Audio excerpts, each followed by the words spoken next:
नमस्कार, मैं मुक्ता पंकज रासत्ता एक्सप्रेस के पॉलिटिकल मैटर में बात करने जा रहे हैं यूएस ईरान टेंशन से जुड़ी एक खास खबर के बारे में। तो ग्राउंड ऑपरेशन की तैयारी जो है वो करता हुआ अमेरिका नजर आ रहा है। वहीं पर ईरान ने जो है वो खाड़ी देशों पर कब्जे की चेतावनी भी दे दी है। तो आज इस वीडियो में इन सारी जानकारियों को आपके साथ साझा कर रहे हैं। तो यूएस और ईरान जो है वो टेंशन बढ़ती हुई नजर आ रही है। इसका असर जो है वो सीधे तौर पर अंतर्राष्ट्रीय बाजार पर पड़ता हुआ दिखाई दे रहा है, जिसको लेकर जो है वो हर देश के सामने अब ये जो है वो संकट गहराता हुआ नजर आ रहा है और हर देश को जो है अपनी अर्थव्यवस्था जो है वो गड़बड़ाती हुई नजर आ रही है और इसीलिए ये मामला जो है काफी तनाव भरा हो गया है और इन सारी चीजों का असर जो है वो सीधे तौर पर अंतर्राष्ट्रीय जो है वो बाजार पर पड़ रहा है। तो अमेरिका ईरान पर जो है ग्राउंड ऑपरेशन लॉन्च करने की सोच रहा है, जिसके लिए जो है अमेरिका ने अपने जो मारिन्स मिडिल ईस्ट की तरफ भेजने जो है वो शुरू कर दिए हैं। अमेरिका की जो है इस योजना के बाद ईरान ने भी इससे निपटने की जो है पूरी तैयारी शुरू कर दी है।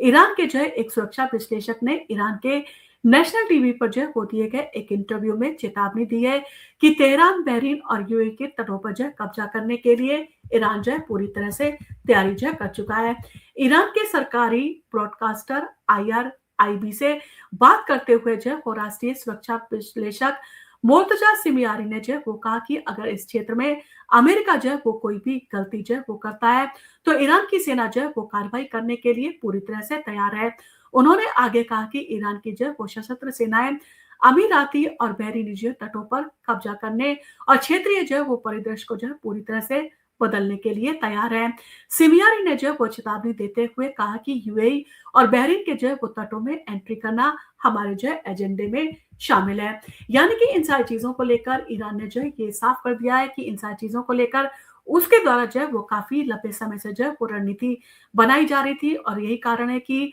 जिस ईरान को जो है वो छोटा समझकर अमेरिका और इसराइल के द्वारा जो है वो हमला किया गया, अब वो कहीं ना कहीं जो है वो ईरान जो है वो इसराइल और अमेरिका को जो है मुंहतोड़ जवाब देता हुआ नजर आ रहा है और इन्हीं सारी चीजों को लेकर जो है वो अंतर्राष्ट्रीय बाजार में जो है वो चिंता साफ तौर पर जो है वो देखी जा सकती है। यूएई के जो है वो विदेश मंत्री की टिप्पणी के बाद ईरान की जो है ये चेतावनी सामने आई है। यूएई के जो है वो विदेश मंत्री अब्दुल्ला बिन जायद की उन टिप्पणियों के जो है वो कुछ दिनों के बाद ये जो है वो चेतावनी सामने आई है, जिसमें उन्होंने जो है एक्स पर एक जो है पोस्ट में देश पर जो है वो ईरानी हमलों की जो है निंदा करते हुए कहा था कि देश जो है वो आतंकवादियों से कभी जो है ब्लैकमेल नहीं होगा। बिन जायद की जो है वो ये टिप्पणी अमेरिका में फ्रांस के जो है वो पूर्व राजदूत जेराट अराउंड के जवाब में आई है, जिन्होंने यूए के जो है वो राष्ट्रपति सलाहकार जो है वो अनवर गरगाश की उन टिप्पणियों पर सवाल जो है उठाए, जिसमें उन्होंने जो है अमेरिका के साथ जो है अपने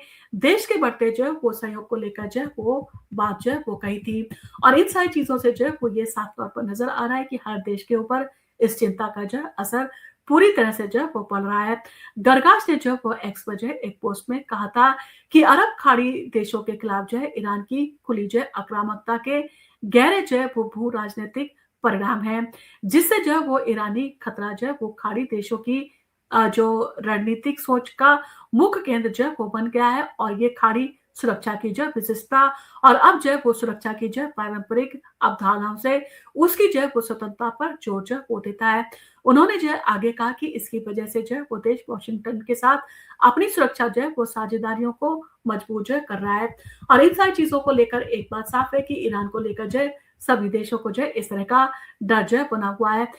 क्योंकि ईरान जिस तरह की जो है वो चेतावनी दे रहा है, वो खाली जो है चेतावनी नहीं दे रहा है, बल्कि आगे बढ़ के जो है इस तरह के जो है वो प्रहार भी उसके द्वारा किए जा रहे हैं। तो ईरान के जो है वो मध्य पूर्व में जो है हमले हुए हैं, तो ईरान ने 28 फरवरी को जो है अमेरिका और इसराइल के हमलों का जो है जवाब देते हुए जो है पड़ोसी देशों के मौजूद जो है वो अमेरिकी सैन्य ठिकानों और तेल व गैस की जो है बुनियादी ढांचों को जो है वो निशाना बनाकर जवाबी जो है वो हमले किए। युद्ध जो है वो शुरू होने के बाद जो है वो अकेले यूएई ने ही 338 जो है वो बैलिस्टिक मिसाइलें और 1740 जो है वो ड्रोनों को जो है बीच में ही रोककर नाकाम जो है वो कर दिया है। बी की जो है वो रिपोर्ट के मुताबिक जहां जो है वो शुरुआत में सऊदी अरब और यूएई ने जो है अमेरिकी राष्ट्रपति डोनाल्ड ट्रंप से जो है वो ईरान पर हमला ना करने की पैरवी की थी, वहीं अब जो है वो इन सारी चीजों को लेकर युद्ध का जो है समर्थन करने की ओर जो है झुक रहे हैं और इसी क्रम में जो है वो रियाद के जो है पश्चिमी सऊदी अरब के जो है वो लाइफ में स्थित जो है वो किंग फयाद एयरबेस को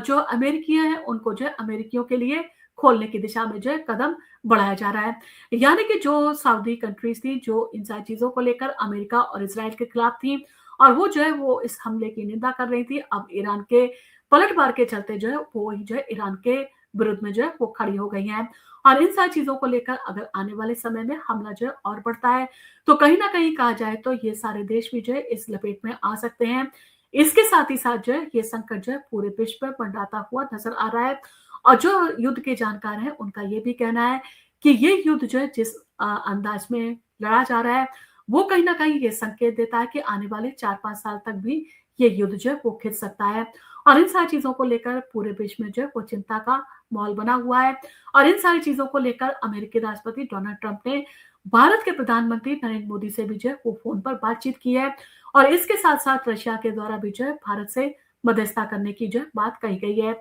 यानी कि भारत जो है एक सेंटर में आकर खड़ा हो गया है जो कि कहीं न कहीं इन सारी चीज़ों को लेकर मध्यस्थता जो है वो कर सकता है और इस युद्ध को जो है वो खत्म करवा सकता है। आपका इन सारी चीज़ों को लेकर क्या कहना है? क्या आपको लगता है कि भारत अपना जो है इस मुद्दे पर रुख जो है वो इस तरह का इख्तियार करेगा, जिससे जो है इंटरनेशनल प्लेटफ़ॉर्म पर उसकी साख जो है और भी ज़्यादा बढ़ जाए? आपका इन सारी चीज़ों को लेकर जो भी सुझाव हो, आप हमें कमेंट करके ज़रूर बताएँ और आपको अगर हमारा वीडियो पसंद आया हो, तो इसको लाइक कीजिए, शेयर कीजिए। हम आपके लिए इसी तरह के इन्फॉर्मेटिव वीडियोज़ लेकर आते रहेंगे। धन्यवाद।